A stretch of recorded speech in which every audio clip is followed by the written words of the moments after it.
पाठक, शायद ही दुनिया में कोई ऐसा होगा जो पाकिस्तान और आतंकवाद के साथ रिश्ते से वाकिफ नहीं होगा।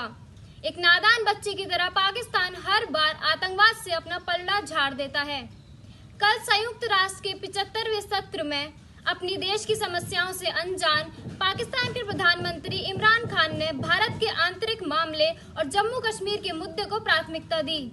इस दौरान संयुक्त राष्ट्र में भारत के मिशन के प्रथम सचिव मिजीतो विनीतो ने इस महासभा का त्याग कर दिया। बाद में मिजीतो विनीतो ने पाकिस्तान के झूठ जैसी चट्टानों का आग उगलते शब्दों में करारा जवाब दिया। उनका जवाब जम्मू कश्मीर के मुद्दे पर सफाई से ज्यादा पाकिस्तान को चेतावनी जैसा दिखाई दिया। उन्होंने सबसे पहले पाकिस्तानी प्रधानमंत्री पर हमला करते हुए कहा कि पाकिस्तान के नेता ने आज कहा कि ऐसे लोग जो नफरत और हिंसा फैलाने का काम करते हैं उन्हें गैर कानूनी घोषित कर देना चाहिए। क्या वह खुद का ही जिक्र कर रहे थे?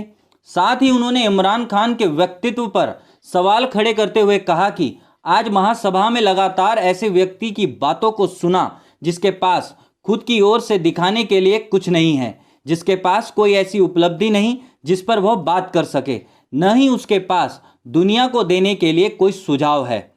साथ ही मिजीतो ने जम्मू कश्मीर मुद्दे पर भारत के आगे की रणनीति को साफ शब्दों में व्यक्त करते हुए कहा कि कश्मीर पर अब सिर्फ पीओके की ही चर्चा बची है और पाकिस्तान इस अवैध कब्जे को खाली करे।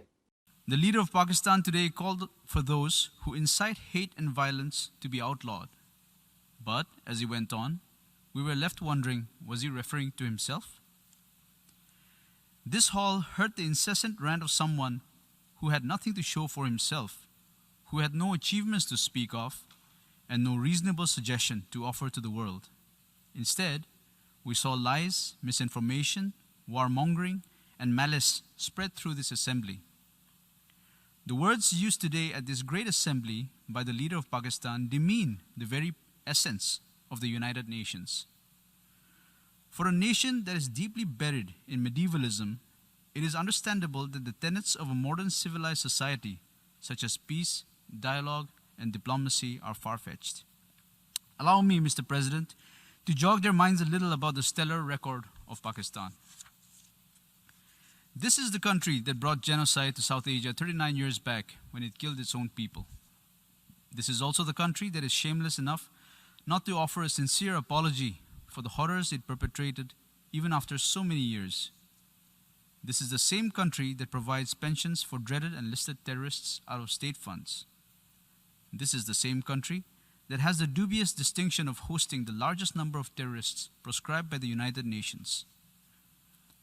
The leader whom we heard today is the same person who referred to the terrorist Osama bin Laden as a martyr in his parliament in July. The same leader who spewed venom today admitted in 2019 in public in the US that his country still has about 30,000 to 40,000 terrorists who have been trained by Pakistan and have fought in Afghanistan and in the Indian Union territory of Jammu and Kashmir.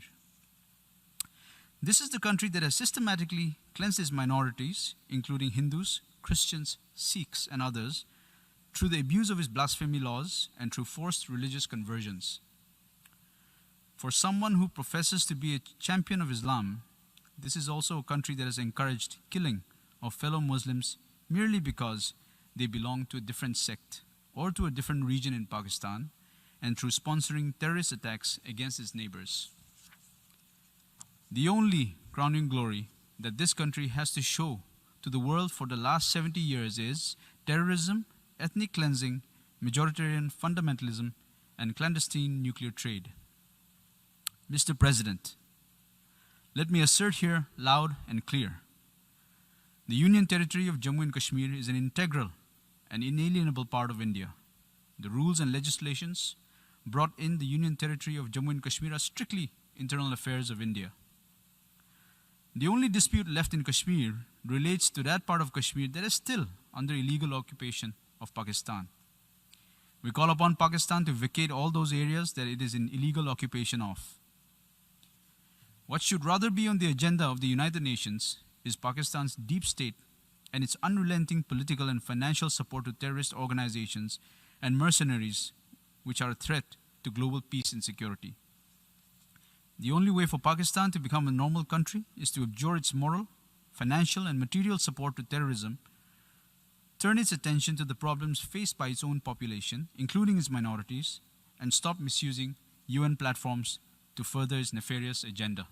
इसके साथ ही मानव अधिकार परिषद के 45वें सत्र पर संयुक्त राष्ट्र में भारत के स्थायी मिशन ऑफ इंडिया के प्रमुख सचिव पवन बंदे ने पाकिस्तान पर कोरोना महामारी के बीच आतंकवाद का वित्तीय भावनात्मक संकट का फायदा उठाकर साम्राज्य में साम्राज्य को बिगाड़ने पर सोशल मीडिया पर फेक न्यूज और वीडियो के माध्यम से लोगों को बरगलाने का आरोप लगाया है।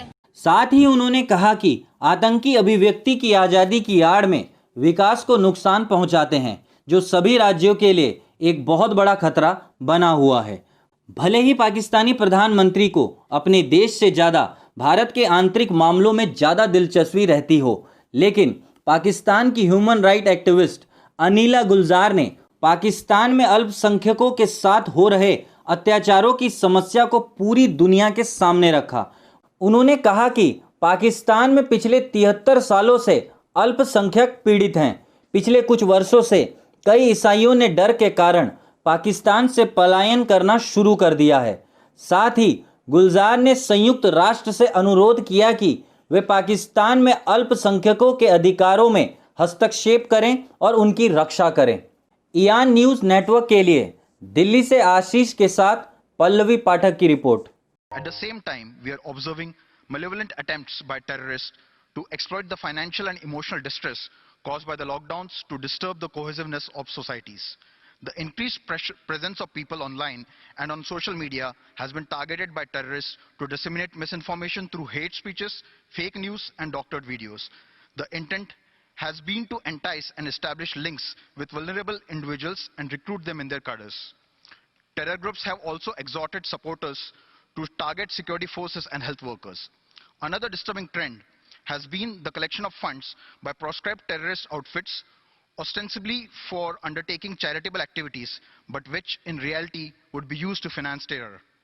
Madam President, terrorism is the grossest affront to the enjoyment of inalienable human right to life and to live in peace and security.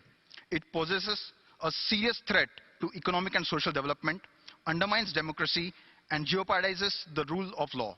It is an attack against freedom of thought, expression, and association. While acts of terrorism violate the rights of individual victims, it also deeply affects the enjoyment of a range of rights by the families of the victims and society as a whole. आतंकवाद का घर पाकिस्तान को यह समझना होगा कि आतंकवाद से और लोगों को डराने से विकास की नींव नहीं रखी जाती।